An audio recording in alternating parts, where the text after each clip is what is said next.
Bueno, excelente exposición, Fernando. Como te decía recién, eh, no me parece que te hayas excedido en el tiempo y si lo hiciste, yo al menos no me di cuenta porque estuve muy entretenido escuchando y tratando de no perderme nada. Bueno, vamos a iniciar el debate y no sé, bueno, si alguien quiere hacer algún comentario, le pido al doctor Mangone, si está por ahí a mano, si quiere hacer algún comentario, alguna inquietud acerca de este tema. Doctor, adelante. Bueno, yo quiero solamente felicitar al doctor Fernando Targano por la excelente exposición. No solamente felicitarlo, sino también quiero enfatizar una cuestión que hizo él con respecto a que dijo que en el bulbo olfatorio no se producía la neurogénesis que se producía en el resto del sistema nervioso central.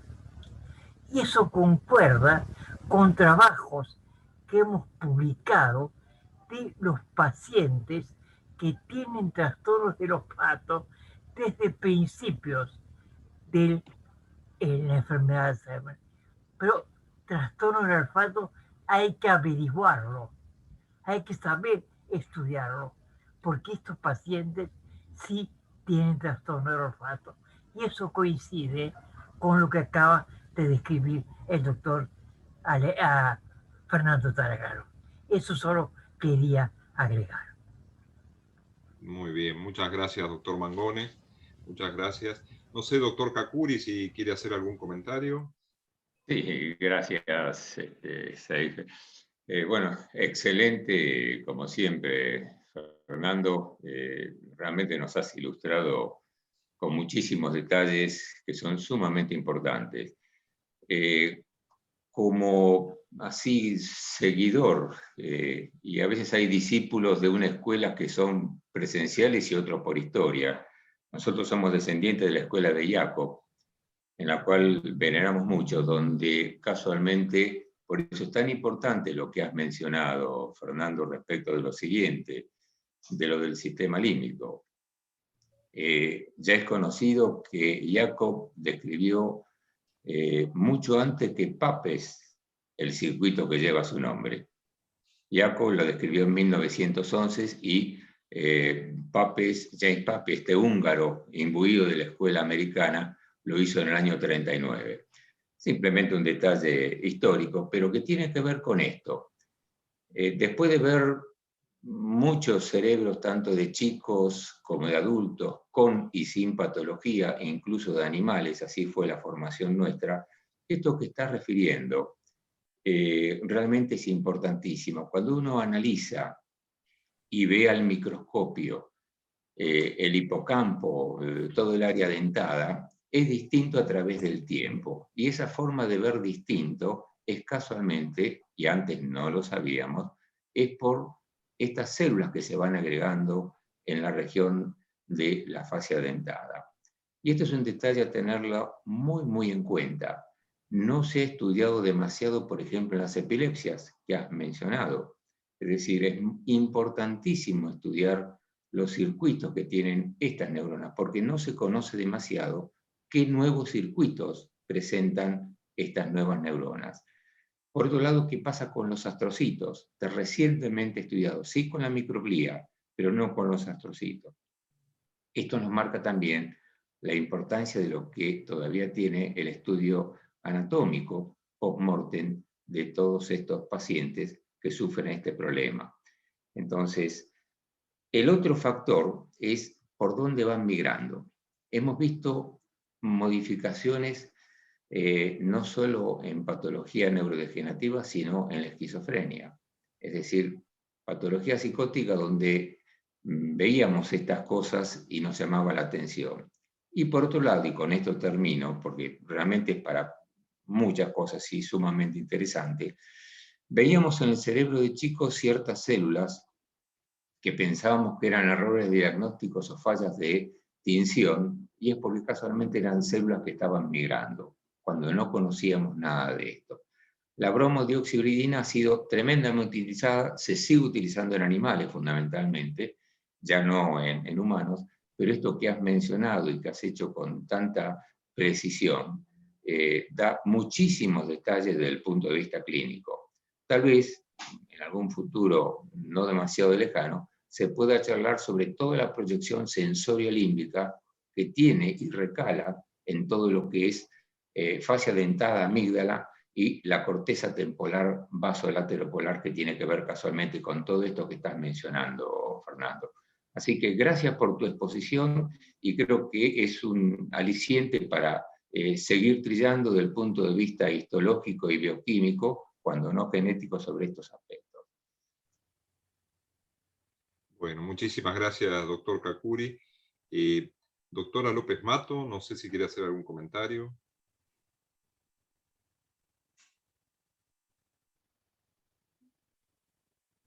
Activate, Andrea. Activa tu micrófono. A ver, ahí está.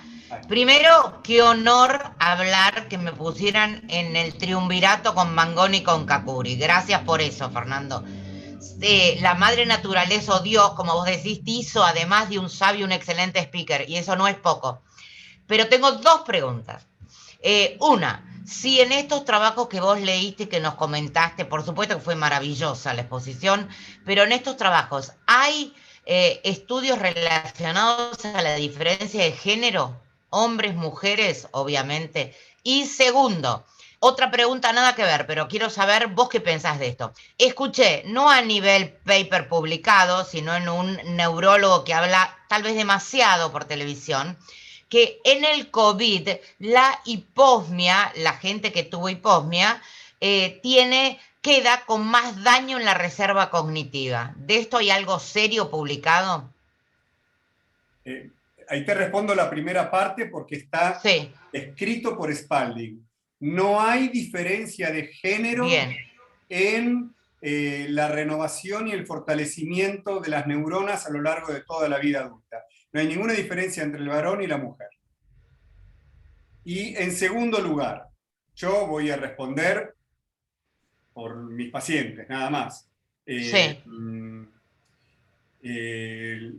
Pierden mucha reserva cognitiva post-COVID. Algunos quedan con mucha secuela y otros se recuperaron mucho. No puedo decir más que eso, Andrea, no. Por eso, si está relacionado o no con la hiposmia y la digeusia, no sabemos. Tal vez, Roberto, ¿tú estás trabajando con eso?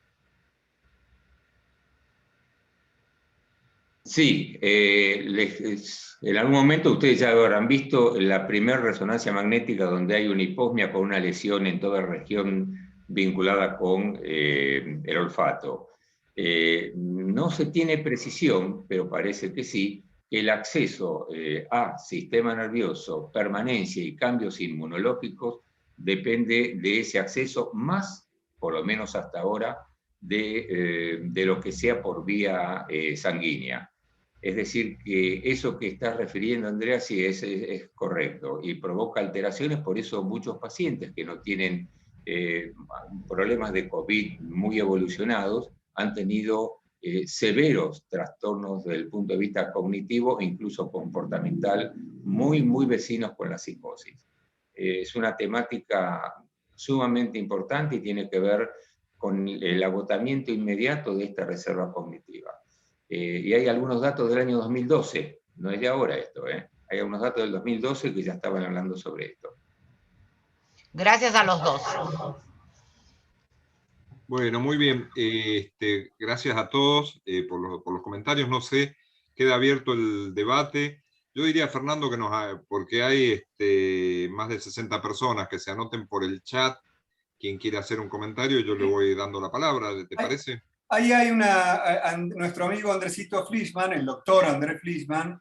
¿Querés leer? Y me parece que es sí, lo leo. Una respuesta que me parece que Andrea la domina muy bien esa respuesta. Dale. Bueno, dice, muy interesante el tema. Sería interesante comprobar si en las autopsias de personas que han padecido enfermedades neuropsiquiátricas se encuentra afectada o disminuida la neurogénesis respecto a cerebros normales. No sé si se entendió la pregunta, ¿sí? O por ahí, Andrea, yo te pediría, porque yo te he escuchado sobre cómo afecta el estrés en el hipocampo.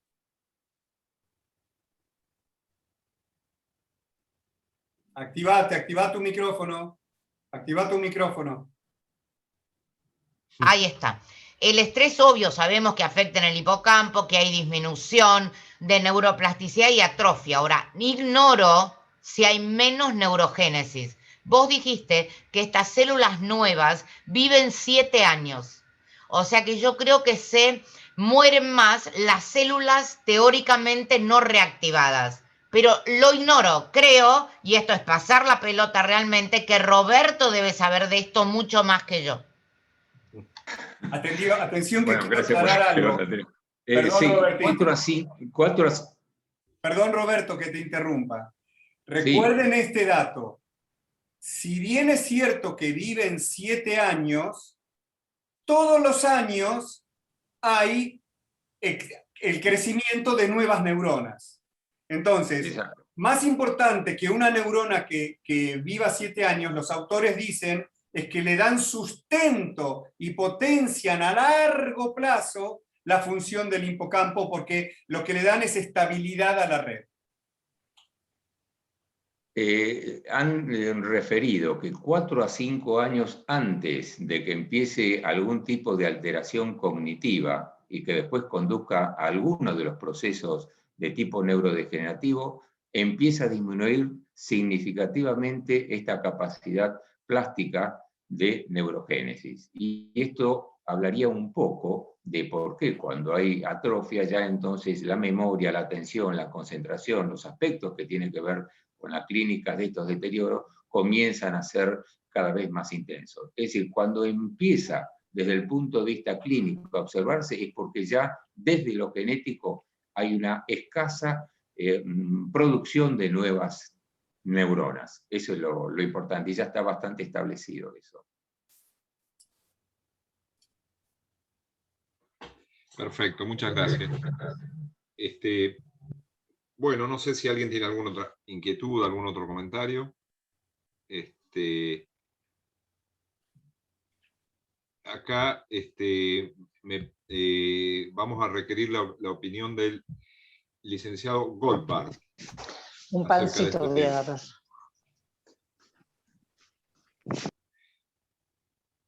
Fer. Sí, ahí. Le damos la palabra. Angelito Goldbart, ¿estás por ahí? Tenés que activarte, Ángel.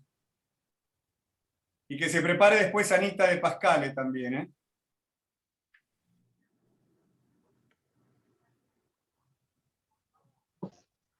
Hola. Ángel, ¿cómo te va? Queda una pregunta pendiente que es, y bueno, y entonces, ¿qué diferencia hay entre neuroplasticidad y reserva cognitiva?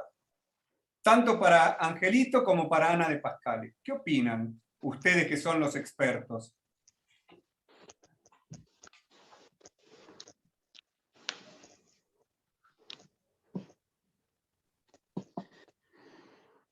La verdad que me cuesta contestar esa respuesta, esa pregunta, la verdad. Todavía yo no lo tengo claro.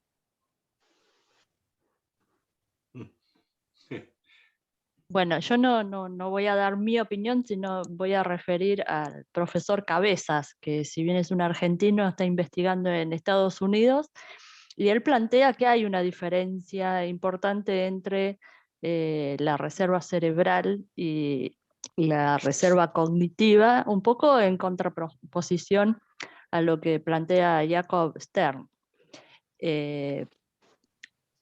Cabezas, sobre todo, hizo muchos trabajos en donde demostró que cuanto mayor estimulación a nivel cognitiva ellos exponían a los pacientes y dejaban en lista de espera a un grupo de, más que pacientes, sería personas que han envejecido pero que no tenían dificultades cognitivas, ellos notaban que había diferencias a nivel de la resonancia magnética funcional.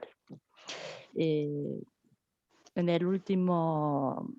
la última conferencia que vino a dar acá a la Argentina, presentó resultados un poco como que integraba todo el trabajo de investigación en los últimos 15 años y eran bastante llamativos. Para los que no somos médicos, los colores hablaban de que había diferencia.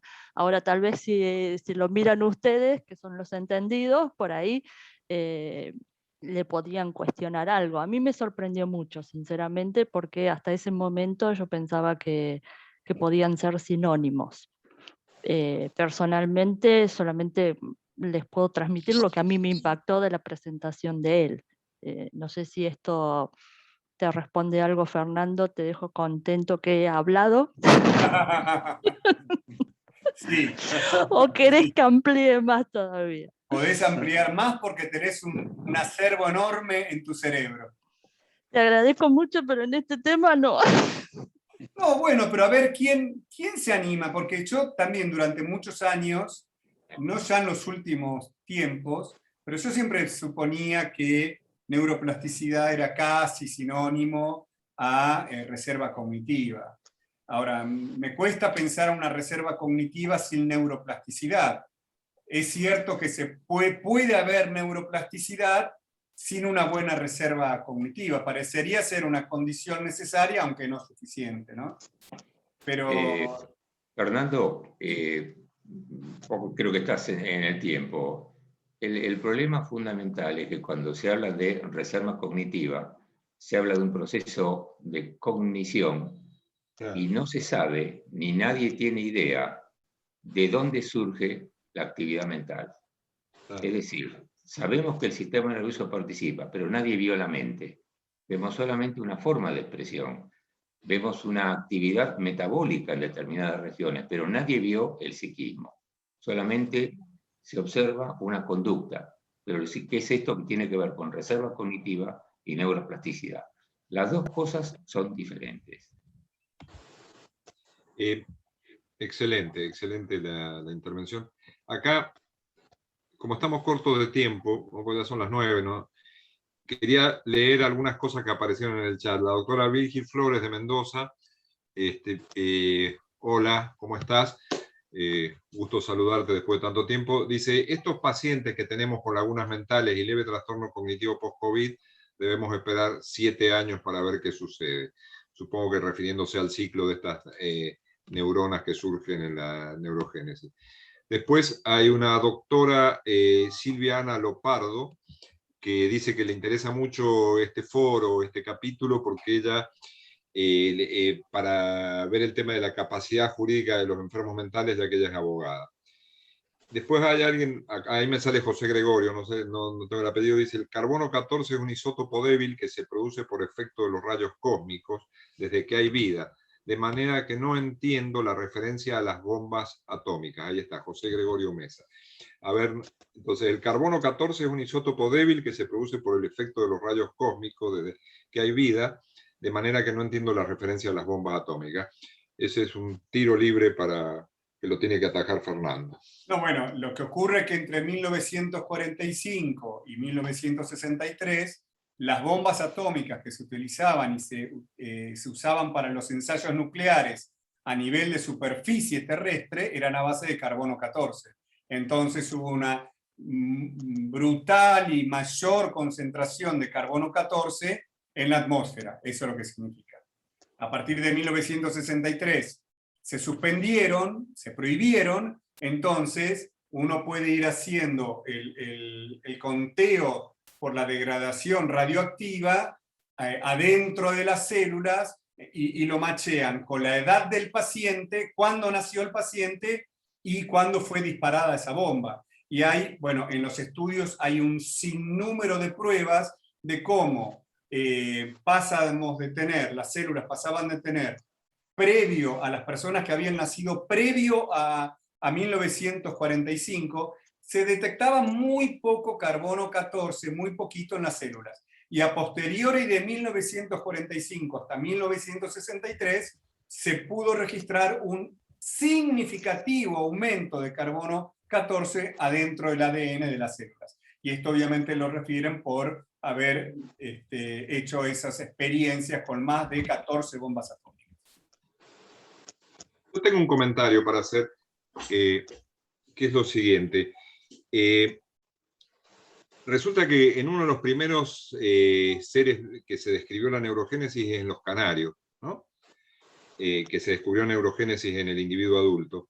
Y los canarios todos los años renuevan las neuronas en un área del cerebro que tiene que ver con el canto. O sea, el canario canta en determinada época del año, pero el canto que hace este año no es el mismo que hizo el año pasado y no es el mismo que va a hacer el año que viene, digamos. Y eso tiene que ver con que le aparecen neuronas nuevas. O sea que es un aprendizaje de algo que después se pierde y desaparece. Entonces yo diría, estas neuronas que viven 7 años y después desaparecen, ¿no tendrán que ver con un aprendizaje de algo que es transitorio, que nos sirve en un determinado momento y que después desaparece? Por ejemplo, la memoria. Nuestros conocimientos entran por memoria episódica, nos acordamos, digamos, el lugar, el contexto en el cual aprendimos algo, pero después se transforma en un conocimiento semántico y todo eso aleatorio, todo eso accesorio desaparece. ¿No tendrá que ver con, o algo que ver con, el ingreso de nuevos conocimientos que ingresan como memoria episódica y después se transforman en un conocimiento semántico desprovisto de tiempo y de lugar y de contexto?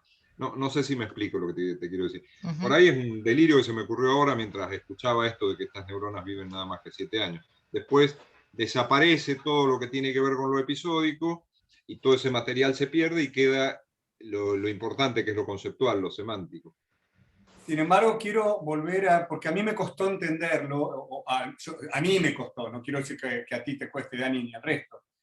No hay que dejarse llevar porque el hecho de que vivan 7 años, sino que es constante la renovación y el fortalecimiento en un intento de darle estabilidad al giro dentado. Podrán vivir pero la neurona que te apareció hace 14 años ya no la tenés, en teoría. No, tenés otra. Tenés otra, claro. Bueno, y todo todo lo que esa neurona, toda la función de esa neurona se perdió, digamos. Tenés otra que la reemplaza. Pero lo que pasa es que tenés un substrato permanente, que es la mayoría de las, de las neuronas que te acompañan desde el minuto 1 de tu vida.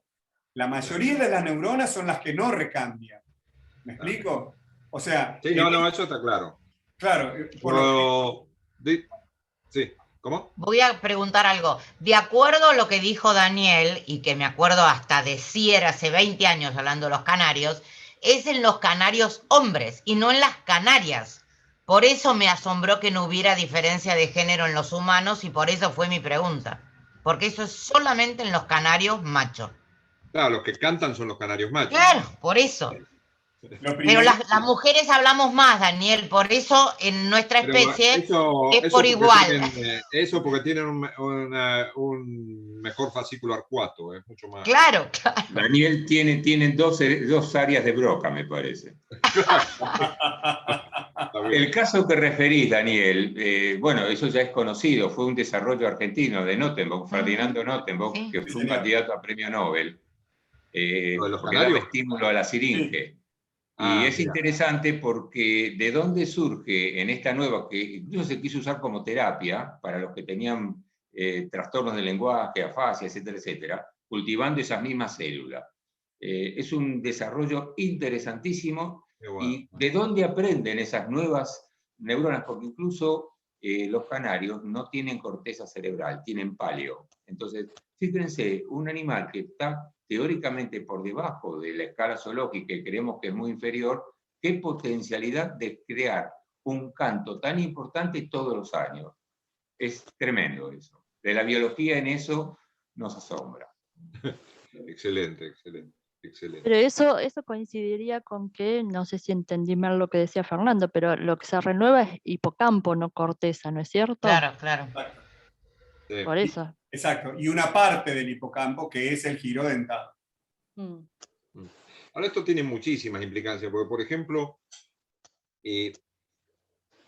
los tejidos que tienen alta tasa de renovación son los tejidos que más tumores producen, más cáncer producen.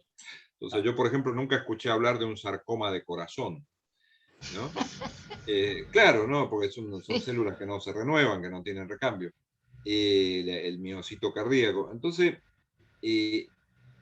debería haber neuroblastomas en los ancianos, digamos, en todo caso, si hay células, neuronas que tienen mitosis, y que yo sepa, es extremadamente raro. Lo que hay son tumores de la glía, pero no. Bueno, que los neuroblastomas en general son enfermedades de los niños, ¿no? Que casualmente duplican la capacidad de renovación.